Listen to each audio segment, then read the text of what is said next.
Welcome to study with Jio point channel. আজকের আমি আরও একটি গুরুত্বপূর্ণ ভিডিওর আপডেট নিয়ে তোমাদের সামনে হাজির হয়েছি।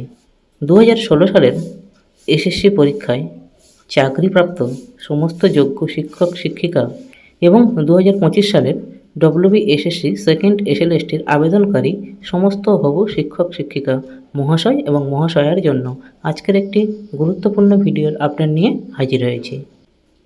আমি আজকের প্রতিবেদনে অত্যন্ত দুঃখের সহিত জানাচ্ছি যে 2016 সালের সমস্ত যোগ্য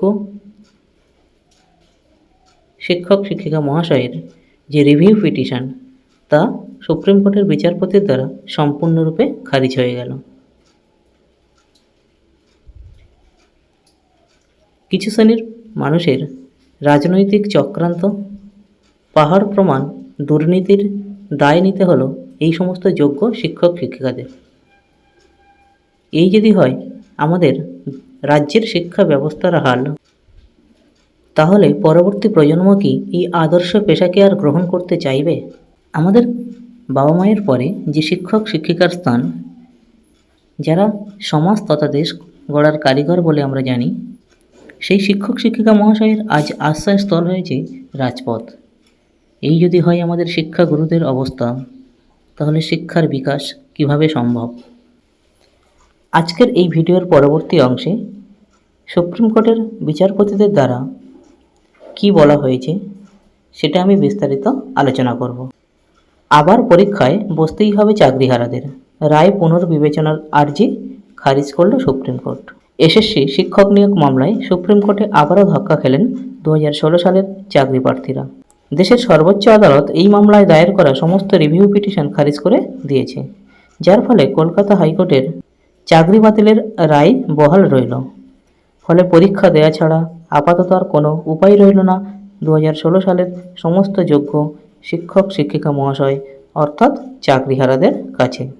গত 3রা এপ্রিল শীর্ষ আদালতের তৎকালীন প্রধান বিচারপতি সঞ্জীব খান্না এবং বিচারপতি সঞ্জয় কুমারের বেঞ্চ 2016 সালের এসএসসিতে নিয়োগের পুরো প্যানেল বাতিল করেছিল। নতুন করে ফের নিয়োগ প্রক্রিয়া শুরু করার জন্য রাজ্যকে নির্দেশ দিয়েছিল সুপ্রিম কোর্ট। কোর্ট নির্দেশ দিয়েছিল যারা অন্য সরকারি চাকরি ছেড়ে 2016 সালের এসএসসির মাধ্যমে স্কুলের চাকরিতে যোগদান করেছিলেন তারা চাইলে পুরনো কর্মস্থলে ফিরে যেতে পারবেন।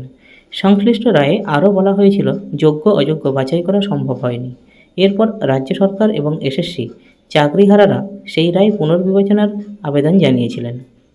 অপরদিকে চাকরিহারাদের দাবি ছিল হাইপার টেনশনে মৃত্যু হয়েছে চাকরি প্রার্থীর, অনেকেই বিভিন্ন সমস্যায় জর্জরিত, তাই আরও একবার বিবেচনা করা হোক। এরপর এই চাকরি বাতিলের রায় নিয়ে মোট 178টি রিভিউ পিটিশন জমা পড়ে। তবে বিচারপতি সঞ্জয় কুমার ও বিচারপতি সতীশ শর্মার বেঞ্চ পত্রপাঠ তাদের আবেদন খারিজ করে দেয়।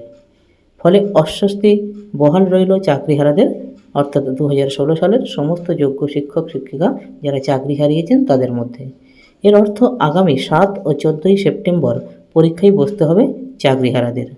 তো এই ছিল আজকের গুরুত্বপূর্ণ ভিডিওর আপডেট, আমি সেটা তোমাদের সামনে শেয়ার করলাম। আবারও আমি ভিডিওর শেষ লগ্নে অত্যন্ত দুঃখিত যে আমাদের রাজ্যের শিক্ষা ব্যবস্থার হাল এমন হয়। আর আমার সমস্ত হবু শিক্ষক শিক্ষিকা মহাশয় ও মহাশয়া এবং 2016 সালে চাকরিহারা সমস্ত যোগ্য শিক্ষক শিক্ষিকা মহাশয় ও মহাশয়ের, তোমরা পড়াশোনা করতে থাকো। আর তো হাতে বেশি দিন সময় নেই। এই সেপ্টেম্বর মাসের 7 ও 14 তারিখে যেহেতু পরীক্ষার দিন ঘোষণা করা হয়েছে, তাই পরীক্ষার জন্য প্রস্তুতি নাও। থ্যাংক ইউ, সবাই ভালো থেকো, দেখা হবে পরের ভিডিওতে।